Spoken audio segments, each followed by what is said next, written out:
Hi, I'm Patrick Grogan and I've made this video in Albany on the south coast of Western Australia, and that's a picture of my beautiful town in the background there.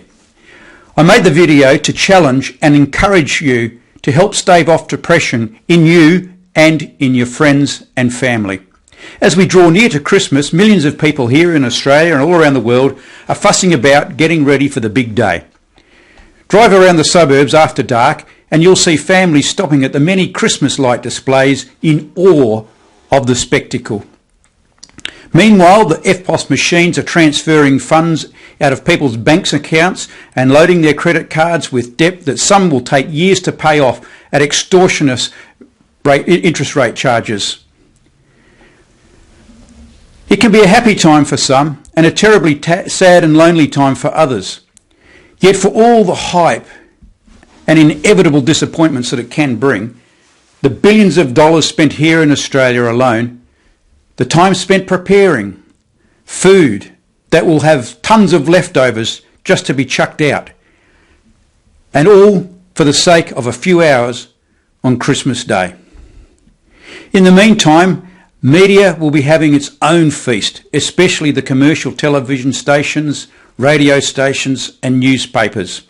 They will rake in millions of dollars in advertising revenue over and above what people spend on stuff. That's right, stuff, stuff, stuff and more stuff. I don't know if you've noticed it before, but lame journalists trained in sensational journalism love nothing more than a tragedy around Christmas time. Have you ever noticed how they say things like the tragedy comes right on Christmas, as if tragedy at this time of the year is somehow worse than at any other time of the year? What? Families will feel less pain if a loved one meets their demise on some insignificant date like the 13th of February or the 16th of May. Tragedy is tragedy.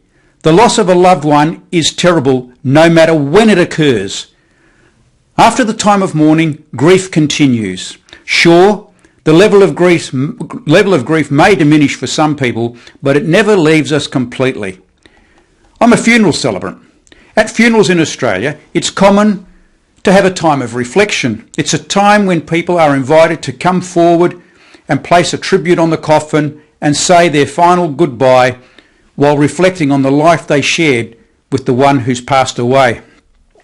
While the deceased cannot hear those words, it can be somewhat cathartic to those who are letting go once and for all. In an increasingly popular practice, rosemary sprigs are placed by mourners on the coffin. Rosemary is the herb of remembrance. When it's used at funerals, I will often say words like, rosemary is the traditional herb of remembrance and is a symbol of your promise to never forget Mary. May it also be your promise to never forget her loved ones in the time ahead, especially on Mother's Day, around Christmas time, her birthday and the anniversary of her passing, because these are the times when they will miss her presence and the grief will start all over again. Yes, for those who celebrate Christmas, the first Christmas after a loved one has passed away will be hard, whether the death took place in December or way back in January. You know, death changes more lives than it ends. And even when expected, we cannot truly prepare for the passing of a loved one, whether family or friend. COVID has wrecked innumerable relationships. As you will know, families have been divided, friendships have been destroyed. As with last year, for many people, the sense of loss will be as if their loved one had passed away. They will feel the same sense of loss because arguments will, in many cases, have been so bitter that family and friends have blocked each other from Facebook, for instance, blocked phone numbers and refused to take telephone calls. They probably don't talk to each other at all. They will avoid family gatherings and parties, wounding the innocent family and friends who aren't even part of the conflict, who might not even know that there is a conflict, and they'll be left absolutely confused. If you're watching this video, I hope that you will show a mature character and seek to be restored to those you've had broken relationships with. Yes, when we're passionate and zealous about the things we believe, it can be hard to back off. But some battles are just not worth it, especially if it costs a relationship with a family member or a friend.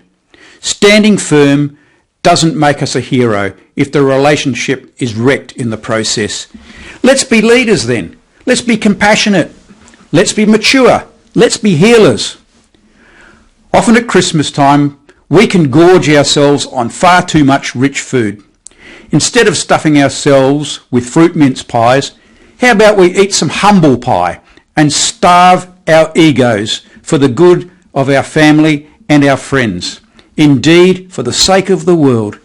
No matter what we believe in about our governments, no matter what we believe about COVID, no matter what we believe about the jab, one thing is common to us all, and that's the economic and global turmoil that we are facing right now and will face even more into the future. We will need each other. We will need to support each other. We will need to encourage each other. For so long as damaged relationships hang over you, for so long as you and another person are estranged because of pride, and that can be simply just that we believe that we're right, so long as that person is estranged from you because of pride, whether it's your own or theirs, depression will be at the door. Depression will be at the door. So, starve ego, starve depression. Be reconciled. Forgive. Back off.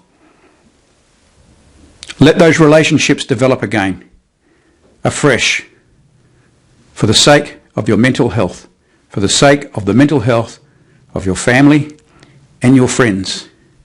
There are no heroes when there are broken relationships. God bless you, and if you celebrate Christmas, have a happy Christmas. And for all of you, let's look forward to a new year where we'll be looking out for each other, showing love towards each other, showing compassion and healing.